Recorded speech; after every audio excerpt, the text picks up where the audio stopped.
Alors, vous nous suivez de partout, mesdames et messieurs. Bienvenue à cette émission Focus Hydrocarbures. Ici, nous parlons énergie, nous parlons environnement, nous parlons de questions qui nous concernent parce qu'il n'y a pas de développement sans énergie. Alors, nous allons aujourd'hui décrypter en 2024 de sujets qui ont marqué l'année dans ces secteurs des hydrocarbures, un secteur méconnu du grand public.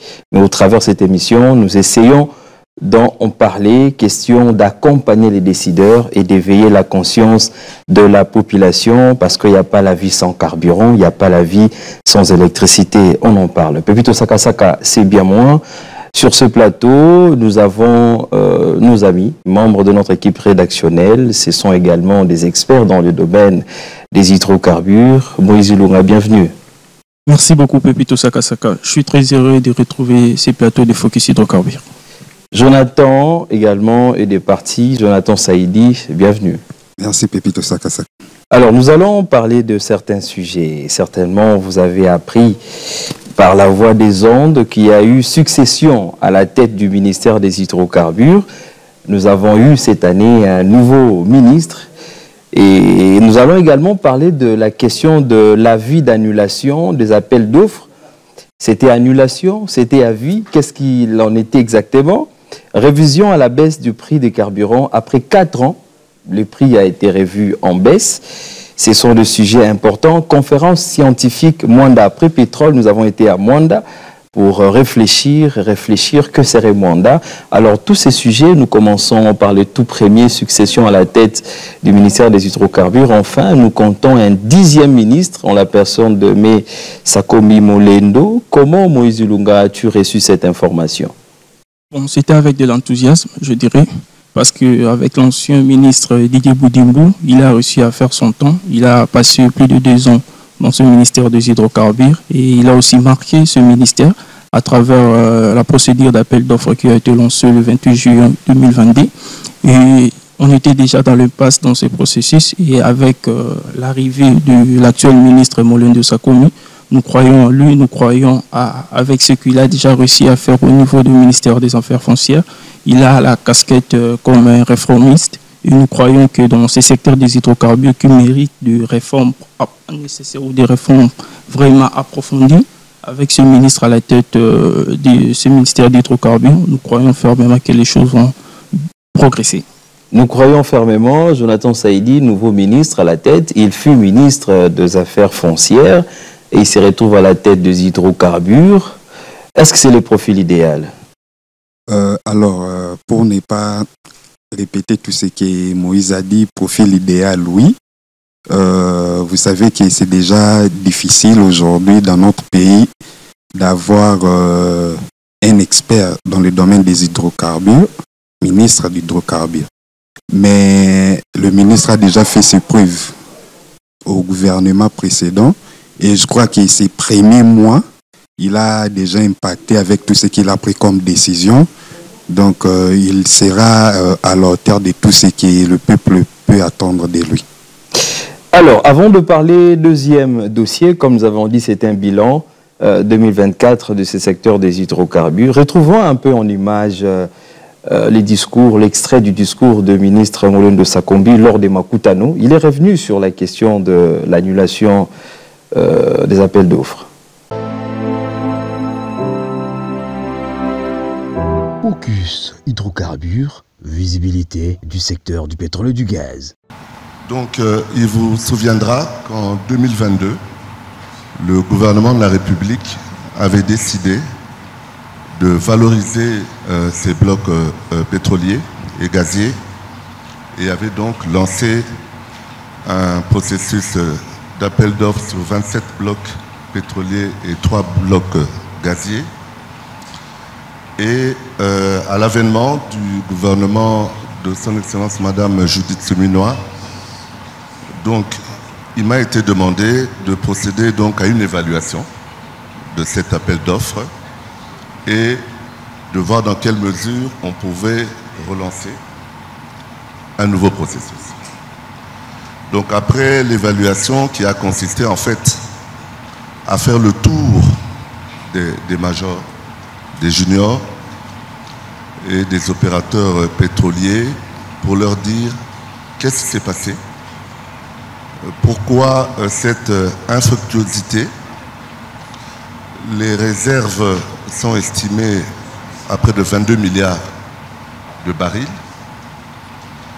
Ce qui est vrai, c'est que la manne financière qui existait il y a une dizaine d'années pour l'exploration n'est plus la même du fait de la transition énergétique et tout ça. Mais néanmoins, le potentiel de la RDC reste énorme. De ces débats avec mon bâton de pèlerin, j'ai pu justement recueillir les dysfonctionnements ou plutôt la sécurité juridique qui manquait à ce processus d'appel d'offres pour les investisseurs, suivi donc d'un problème fiscal qui n'était pas, selon eux, attractif. Et enfin, la constitution d'une base de données pétrolière. Donc la certification des ressources. Alors c'est comme ça que le 11 octobre dernier, j'ai fait passer donc au Conseil des ministres la clôture de la première série. J'ai proposé et obtenu l'aval du Conseil des ministres de pouvoir relancer le processus, mais après avoir présenté un nouveau décret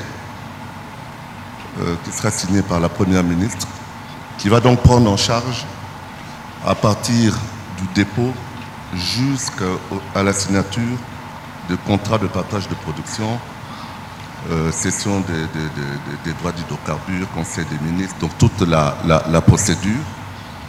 Et enfin, un régime fiscal des plus attractifs. Focus Hydrocarbures, visibilité du secteur du pétrole et du gaz. Alors, parlons de l'annulation, avis d'annulation des appels d'offres. Moïse, c'est quoi l'expression? Qu'est-ce qu'il en est exactement? Avis d'annulation, annulation? On a pratiquement supprimé ces projets d'appels d'offres pour inventer autre chose, ou c'est quoi au juste? Bon, en fait, dans ces dossiers, il faut comprendre déjà que nous étions vraiment dans l'impasse avec l'ancienne procédure qui a été lancée le 22 juillet, comme je venais de le dire. Le ministre, en arrivant à la tête du ministère des Hydrocarbures, a constaté que cet appel d'offres présentait beaucoup d'irrégularités au niveau de dépôt tardif avec les soumissionnaires. Il y a eu d'autres soumissionnaires qui n'ont pas présenté des données assez fiables pour qu'ils puissent sélectionner. Et le ministre a constaté, il est dans la loi, c'est prévu dans l'article 38 de la loi des hydrocarbures, qu'en cas d'échec de la première procédure, il faut procéder à de nouvelles appels d'offres jusqu'à la conclusion du marché. C'est-à-dire que aujourd'hui, avec l'impasse qu'on a constatée et les irrégularités qu'on a constatées avec la première procédure, le ministre veut lancer une nouvelle procédure d'appel d'offres et c'est là et dans toute légalité. C'est en toute légalité, Jonathan, avis, appels d'offres annulés, les environnementalistes sont contents parce qu'on doit laisser nos forêts tranquilles, nos tourbières tranquilles. On doit penser à autre chose et exploiter les énergies renouvelables que de revenir sur cette forme d'énergie qui continue à polluer l'humanité. Ils ont raison d'avoir tort. Ils ont raison d'avoir tort. Oui, parce que l'appel d'offres a été annulé. Tort parce que ce n'est pas une annulation définitive. C'est quoi au juste? Le ministre a bien précisé, c'est pour revenir, pour résoudre d'abord les erreurs qui ont été commises au précédent appel d'offres. Quelles sont ces erreurs, si on peut y revenir rapidement?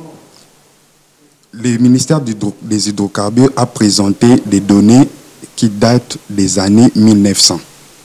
Alors, face aux investisseurs, les investisseurs n'étaient pas très partants avec ces données-là. Ils ont demandé à ce que les données soient mises à jour. Et c'est déjà la première condition que les investisseurs ont donnée. La deuxième, c'est au niveau de la fiscalité. La fiscalité qui est la loi des hydrocarbures fixe et un peu très contraignante face aux investisseurs. Donc, les ministres, face à cette situation-là, il était obligé de prendre cette décision d'annuler afin de résoudre toutes ces précédents. Est-ce que ce n'est pas un échec? Parce qu'il y a des gens qui pensent que c'est un échec parce que le gouvernement a dépensé autant de millions pour lancer les appels d'offres et après, je crois 2 ans après, on constate le chèque. Ce n'est pas un échec. Non, ce n'est pas un échec. Dépenser l'argent, c'est ça l'industrie pétrolière. L'industrie pétrolière demande toujours d'argent et beaucoup d'argent. Même si aujourd'hui les appels d'offres aboutissent, ça n'aboutira pas directement par une production. Ça demandera des investissements énormes, beaucoup d'argent pour atterrir jusqu'à la production. Donc, la question d'argent, c'est tout à fait une question normale qui marche de pair avec l'industrie pétrolière. Mais ce n'est pas un échec parce que le gouvernement va revenir sur ces appels d'offres. Il faut d'abord résoudre les précédents problèmes et passer aux appels d'offres qui sera très simple par rapport aux précédents pour que tout le monde puisse en bénéficier, et l'État, et l'investisseur, et la population. Bon, le gouvernement est en train de travailler. Alors, quelle est la chance que vous accordez à cette nouvelle manière de faire? Alors, ça ne sera pas encore un coup d'épée dans l'eau? Par rapport aux autres précédents appels d'offres qui étaient très ouverts, tout le monde en avait accès, mais à ce deuxième procédure, c'est une procédure restreinte, une procédure fermée qui se passe principalement au niveau des autorités. La chance que nous pouvons donner seulement, c'est que ces gens-là, les décideurs bien sûr, puissent suivre à la lettre les prescrits de la loi pour que nous puissions tous en bénéficier. Parce que si ne suivent pas les prescrits de la loi correctement, on n'en bénéficieront pas. On n'en bénéficieront pas, même que ce soit l'investisseur ou comment. Donc, nous allons nous retrouver avec ce qu'on appelle la malédiction pétrolière.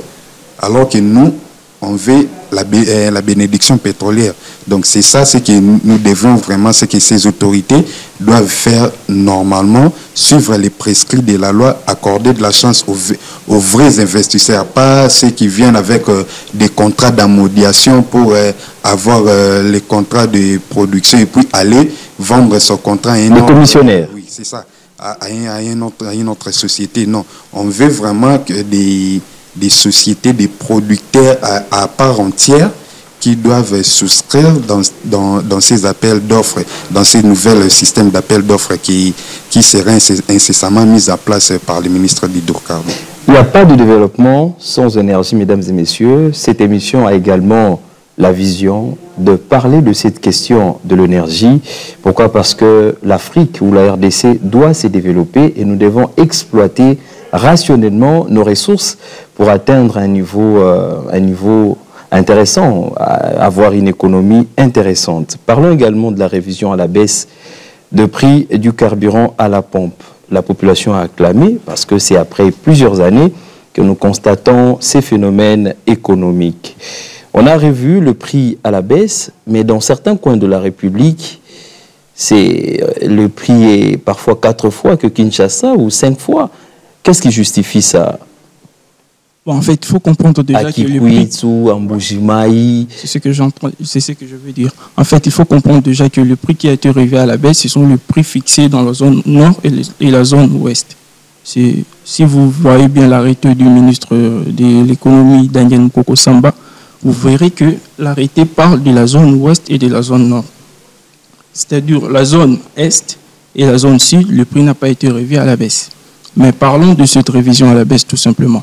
Dans cette révision à la baisse, il y a eu le 10 août dernier, le président de la République a proposé au Conseil des ministres 3 scénarios qui permettraient à ce que nous puissions revoir le prix à la baisse au regard des niches qu'il a pu constater dans la fixation des prix.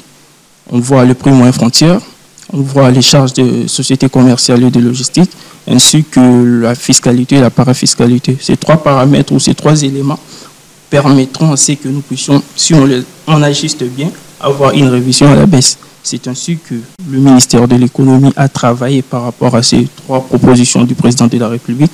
Le premier scénario parlait de l'ajustement du prix moyen frontière, on puisse les plafonner à $100 le prix. Le deuxième scénario parlait de la démutualisation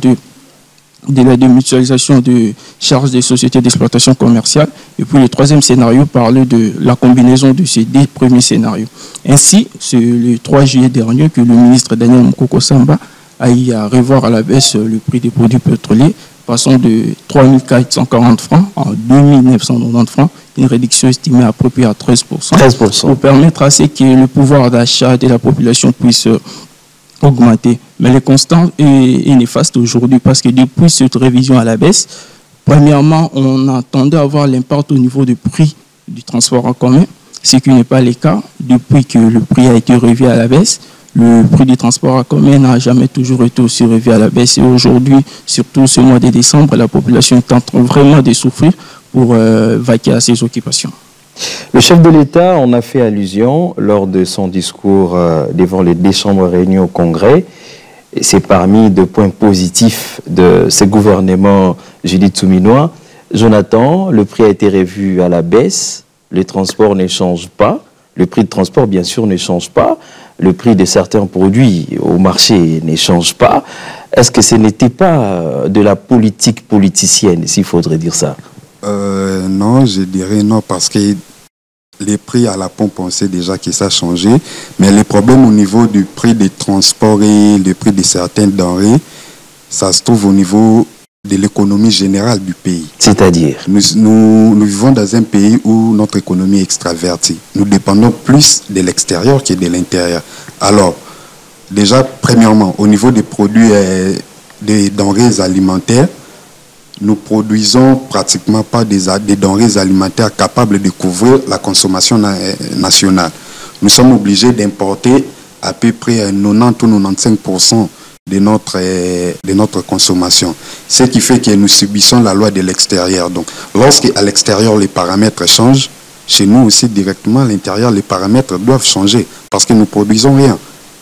Avec les transports c'est différent. Avec les transports, bien que nous avons des véhicules, nous avons une société ici à Kinshasa qui produit des longues voitures, des voitures de bus, mais le problème principal du transport, ce sont les routes. Nous n'avons pratiquement pas de routes. Et le peu que nous avons sont en état de délabrement avancé. Ce qui fait que dans un trajet qui pouvait te prendre 30 minutes, avec ces trajets-là, compte tenu aussi de la démographie de la ville, ces trajets-là te prennent 2 à 3 heures. Et face à cette situation, les chauffeurs sont obligés d'augmenter les prix des transports, les prix de sa course, pour qu'il puisse trouver aussi son gagne-pain. Donc ce n'est que normal que nous puissions faire face à cette situation-là. Résoudre, même si les prix aujourd'hui des produits arrivaient à baisser en dessous de 2000 francs, ça ne va pas résoudre tous ces problèmes parce que chaque problème a ses causes et a ses conséquences.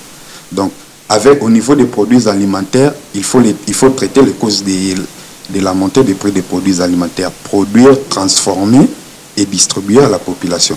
Au niveau des transports, il faut aussi traiter les causes de ça. Donc, avoir des routes à bon état et beaucoup de routes à bon état qui va faciliter la circulation de la population et aussi avoir, si possible, par exemple, des chemins de fer à bon état qui va permettre, par exemple, ceux qui sont au niveau de Tchangou, arriver au niveau de la gare centrale avec ces chemins de fer. Ça va nous faciliter la fluidité. La mobilité, la fluidité. C'est ça.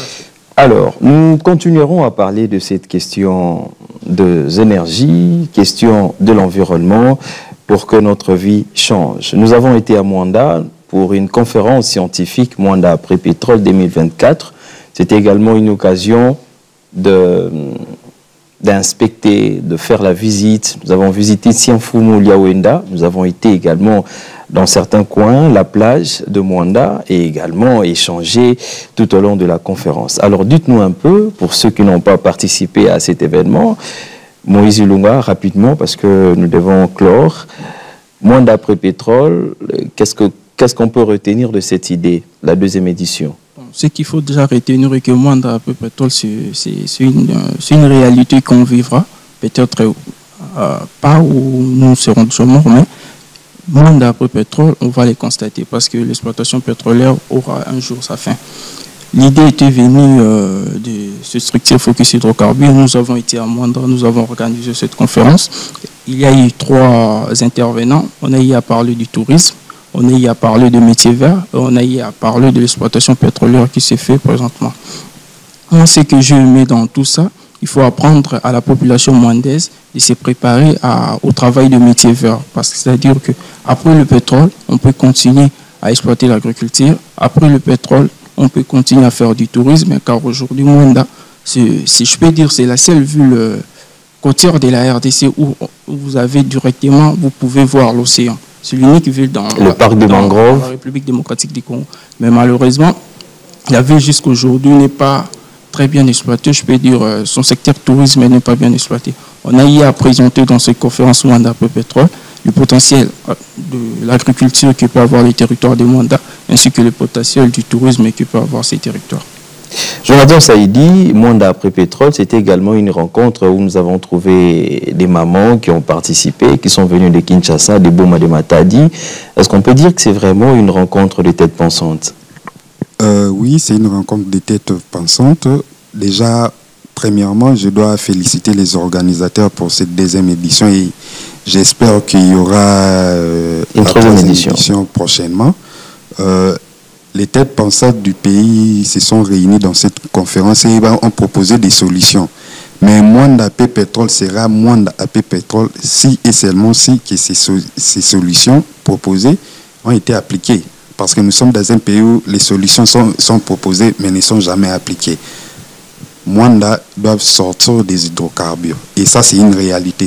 Tôt ou tard, ça arrivera. Donc, il faut déjà aujourd'hui prendre position par rapport à cette sortie-là. Avec, par exemple, le tourisme. Mwanda est une ville côtière. Le tourisme, ça va aller très bien avec Mwanda. Il faut construire des infrastructures qui pourront accueillir un nombre important de touristes. Nous voyons dans d'autres pays, les villes côtières sont souvent des villes les plus touristiques. Mais chez nous, Mwanda n'est pas vraiment une ville touristique. Mwanda est restée stagnante avec sa production marginale de 25 000... Sa production pétrolière. Oui, sa production pétrolière de 25 000 barils par jour. Il faudrait substituer au Mwandais un autre modèle économique, une autre source de revenus à part le pétrole. Donc, leur amener du tourisme avec de très bonnes infrastructures. Aussi, la pêche. Mwanda est une ville côtière au bord de l'océan. Donc, la pêche aussi va résoudre beaucoup de problèmes, surtout au niveau de l'agroalimentation. La pêche va épargner Mwanda de ses produits de vivres frais. La pêche va énormément épargner Mwanda. Il faudrait mettre du paquet dans toutes ces résolutions-là pour que nous puissions enfin avoir cette réalité-là, Mwanda Après Pétrole, qui deviendra plus tard Mwanda sans pétrole. Cette émission, c'est également de la sensibilisation, de la pédagogie, parce que nous devons comprendre et connaître certaines réalités liées au secteur des énergies. Suivons un peu l'extrait de Madame Amina Panda, responsable administrateur du territoire de Mwanda, lors de cette conférence. Et on se retrouve certainement pour se dire au revoir. Focus hydrocarbures, visibilité du secteur du pétrole et du gaz. En effet, l'après-pétrole est un thème qui préoccupe tout Mwandais en particulier et tout le Congolais en général. C'est ainsi que, vu l'importance, je vous invite tous à participer à cette conférence avec des têtes pensantes, afin de trouver des solutions palliatives. Je pense à la pêche, qui aujourd'hui est encore sous-exploitée, faute de moyens, car c'est toujours à l'étape artisanale. Le domaine auquel il faut vraiment mettre de l'accent, c'est le tourisme qui a fait décoller beaucoup de pays. Comme exemple, nous avons le Kenya, l'Afrique du Sud, la Tanzanie, l'Espagne et tant d'autres. Voilà donc de la matière, chers conférenciers, que je mets à votre disposition. que vive la province du Congo central, que vive le gouverneur de province en la personne des Grâces Bilolo Manswangi, que vive le territoire de Mwanda-sur-Mer. Je vous remercie. Focus hydrocarbures, visibilité du secteur du pétrole et du gaz. C'en est fini, mesdames et messieurs. Nous avons, tout au long de cette émission, fait un résumé, un bilan du secteur des hydrocarbures. Nous avons parlé de certains événements, nous avons parlé de certaines activités, certains projets, certains sujets qui ont captivé notre attention durant cette année. Et on se projette pour l'année 2025 et nous vous souhaitons déjà des très bonnes fêtes de fin d'année et nous allons nous retrouver avec un autre numéro. Cette fois-là, nous allons également continuer à parler, à réfléchir énergie pour que notre vie change. Au revoir.